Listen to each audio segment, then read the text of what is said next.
जो आदमी झूठ कपट निंदा चुगली करता है उसे नरक में डाला जाता है। इसलिए जितने भी तुम पाप कर रहे हो ना, ये पाप किसी और को ना मिलेंगे, तुम्हें ही सब वापस आएंगे लौट कर।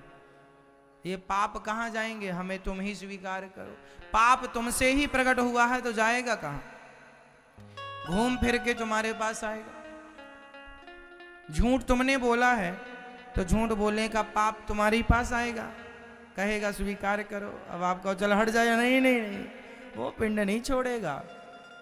इसलिए संभल के चलो मेरी माँ।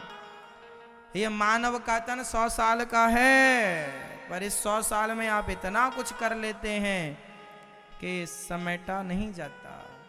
इसलिए खेती करो हरि नाम की साधु भाई, खेती करो हरि नाम की।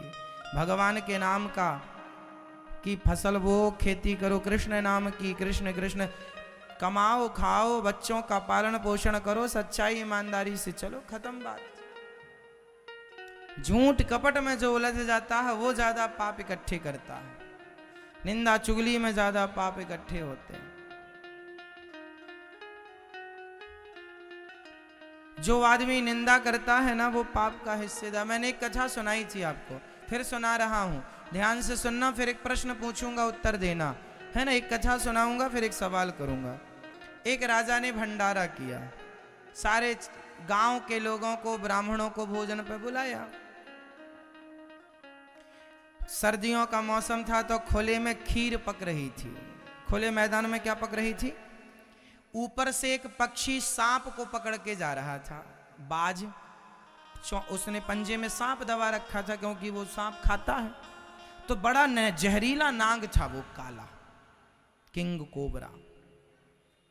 तो सांप ना, संयोग देखिए कि पक्षी के पंजे से छूटकर वो खीर में आकर के गिरा और उसे किसी ने गिरते हुए देखा नहीं।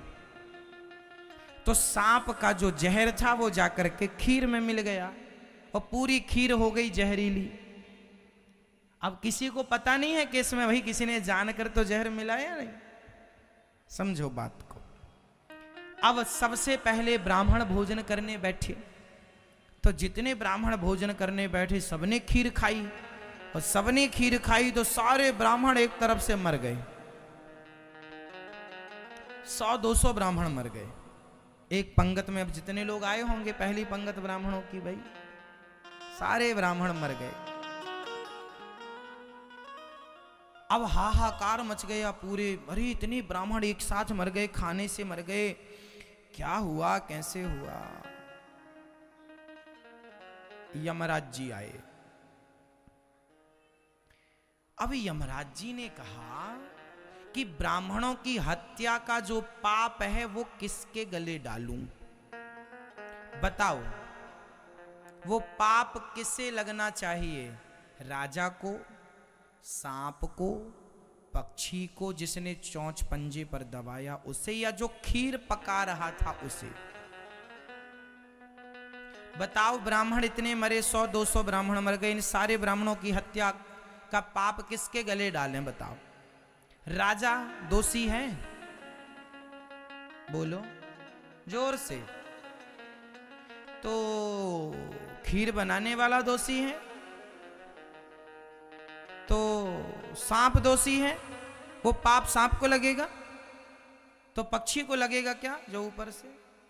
फिर किसको लगेगा? उत्तर दो, किसे लगेगा?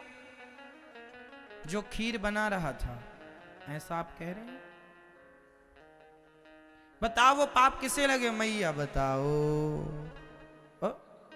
पक्षी को पाप लगेगा? भाई पक्षी तो उड़ रहा था, पक्षी है वो तो आकाश में ही उड़ता, उसका क्या दोष है? और उसके हाथ से छूट गया शिकार, तो इसमें भी उसका दोष नहीं है।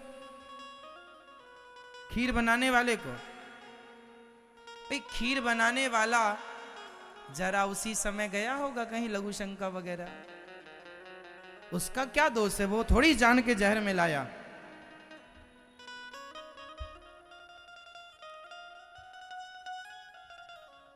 अच्छा, मौसी यहीं घूम रही हैं आज? अच्छा है। तो आप बता नहीं रहे हो मेरी मां। अब यमराज ने, अच्छा जो खीर बना रहा था वो सांप राजा, सुनो अब सुनो, अब उत्तर क्या है इसका।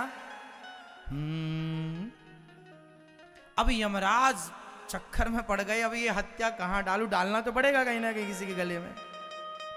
अब हत्यारा कौन, रियल में हत्यारा कौन है। अब यमराज सबसे गांव वालों से पूछने लगे, सुनो राजा के यहां 200 आदमी मर गए ब्राह्मण, बताओ हत्यारा कौन है। किसी ने कहा हमसे नहीं पता, भाई राजा बड़ा धर्मात्मा है, उसने किसी की हत्या के लिए तो निमंत्रण किया ना होगा कि खीर में जहर मिला के सबको मार डाले भाई है?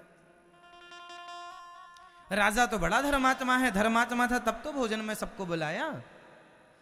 अब सारे लोग चुप हैं, यमराज सबसे पूछ रहे तुम बताओ कौन हत्यारा, तुम बताओ कौन हत्यारा। तो कोई ना मिला, कोई ना बोला। अच्छा राजा धर्मात्मा था, उसके बारे में सब अच्छा बोल रहे थे। तभी एक मैया मिल गई, उसने कहा सुनो ये राजा ने ही जहर मिलाया होगा खीर में।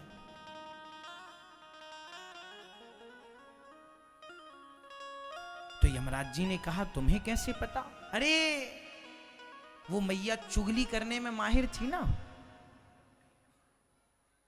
मतलब ज्ञान कुछ नहीं है कि सही कौन है गलत, बस बोलना है। कुछ लोग समाज में ऐसे होते हैं जिन्हें सही गलत का कोई ज्ञान नहीं है, पर बोलना है, मुंह फाड़ना है बस। उसने कह दिया कि राजा ही जहर मिलाया होगा। हाँ इसने हमारे बेटे को नौकरी से निकाल दिया, हाँ सेना में था निकाल दिया, इसी ने मिलाया होगा जहर। यमराज जी बोले मिल गया हमें, ये 200 ब्राह्मणों की हत्या का जो पाप है अब वो तेरे गले जाएगा। वो घबराई, हमारे गले क्यों। यमराज जी बोलते हैं किसी की गलती नहीं थी, पर तू बिना जाने किसी की निंदा चुगली कर रही है, तो चुगली करने के कारण वो सारा पाप तेरे गले जाएगा। इसलिए आप जिसकी चुगली करते हैं उसका सारा पाप आपके गले आ जाता है। इसलिए मेरी माँ जो तुम दिन भर चुगली करती रहती हो बचा करो, जिसकी चुगली करती हो उसके सारे पाप तुम्हारे गले आएंगे, तुम भोगना उसकी तरफ से नरक। 200 ब्राह्मणों की हत्या का पाप जानते हैं, अभी तक वो बुढ़िया नरक में हो रही होगी, जाके मिल लेना।